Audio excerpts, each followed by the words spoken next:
welcome to my second dev reel, just showing you guys what I've done so far. So, in this scene, on wireframe, in this scene, so far, I've created these. So, yeah, several models that can be used in a scene. So, I can use them in any way I'd like to set the mood, set the scene of the place, but so far it's all done pretty realistically. So, for example, I've tried to keep the lowest polys possible, but still keep the quality as high as possible. At the moment I'm rendering in mental rate, so it's a bit slow, but it kind of emulates how a game engine renders things. It's a little bit more high quality and a little bit slower, but it works just the same way. So yeah, got bump maps, specular maps, occlusion maps. Mostly I think I'll just be using bump and specular and diffuse maps. So sorry for the long loading, folks, but unfortunately it has to be done. So see this part here, I've made sure that just keep them square. I had them as cylindrical, but I decided to keep the low poly count down, and to keep the poly count down, I decided I'll keep them as squares. So what I did was I took them into a mesh lab, and I reduced the polygons as much as I could, filled up the holes, and tried and then put them into 3D coat. This one down here, and that works. When you're wanting to texture something, it's really helpful. It's like Mudbox or ZBrush. Well, ZBrush ain't that useful, but it's alright. So yeah, all of these models have been taken through the same pipeline. So first of all, modeled in 3ds Max or Summon Wings 3D, then reduced over in Mesh Lab, then taken into 3D Coat for texturing. Then using the UVs from the low resolution one, I project with X normal over here.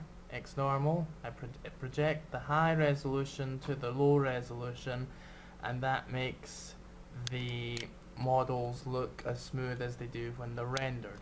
So I'm gonna pull the wheel out from here. It's a little bit of an accident. Sorry guys. So, for example, render this.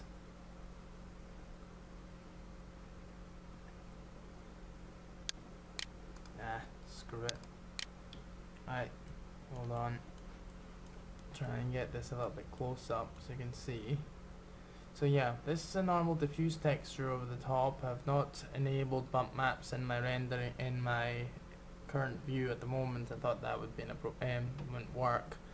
So, on zoom in, I've got bump maps and speculars on this, and I made the speculars a more plasticky look, so it would kind of fit with what it is. It is a dumpster after all. And I added a few scabs, scrapes here and there, and made it look a bit more plastic. And once there's a light shined on it, it does look plastic.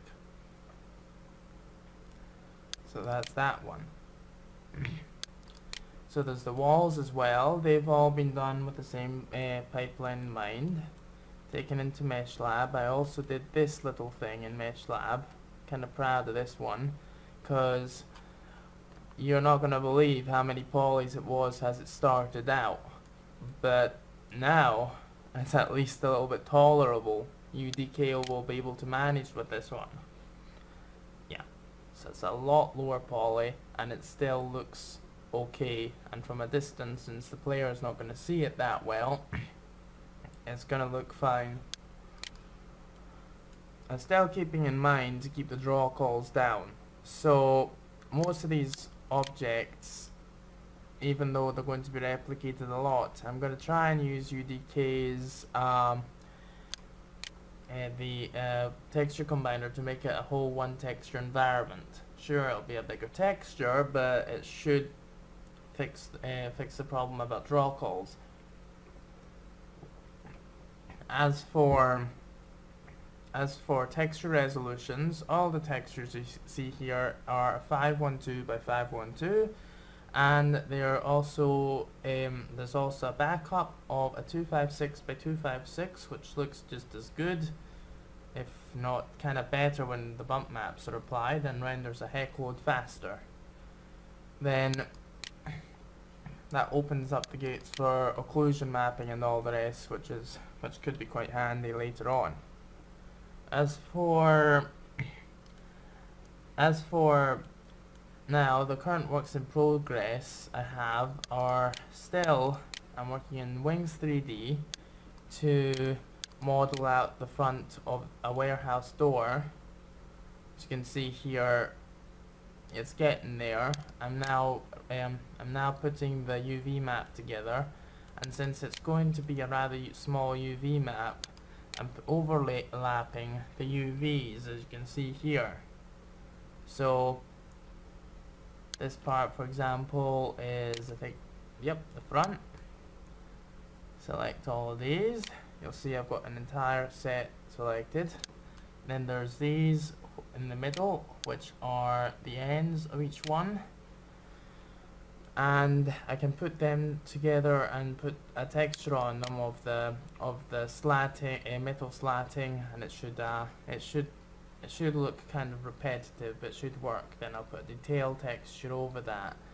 No need for a bump map, and because I decided to avoid having any extra edges or vertices on the other faces, or I just wanted to keep the faces stretched and uniform, it means that they'll shine like they are metallic, instead of having to use an effect for that as well, and costing more processing power. So yeah, everything on this is one single model, down to the lock. And oh, sorry about that, fellas. And the lock's going to just have a uniform gold and silver. I don't want to put too much detail in there, whereas we could put a lot more detail in the whole thing itself, like the locks up here and the hinges. So that's that one model. It's almost complete. Then of course there's my pickup truck model, which I'm still working on and having a little bit less of a fun time than I expected to be happening with a new model. So what else is there? Apart from that, I'm thinking about ways to light the entire scene. So far I was thinking of using a sky portal and maybe something of similar use in UDK, and then maybe putting some gamma correction over it should maybe make the scene look more realistic. But then I thought that maybe because the gamma is lowered and it's got this sort of tint of blue, it does look more realistic that way than making it all have a sort of loom effect, if you know what I mean.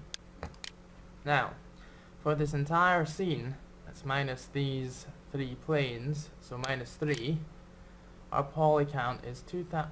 That's not right. Hold on. Select these.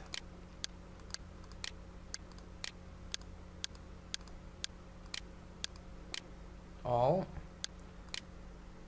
Yeah, 2,940 polygons. So that's not bad, I guess, for the scene. I mean, not that I'm going to include all of these in the scene. I could always have some, but not all. But I suppose it's keeping it low for the moment. I might try and take them down a bit more using Mesh Lab. I don't want to decrease the polygons that far where I actually end up ruining the lighting effects that they have on each other from the polygons. So we'll see what I can get away with.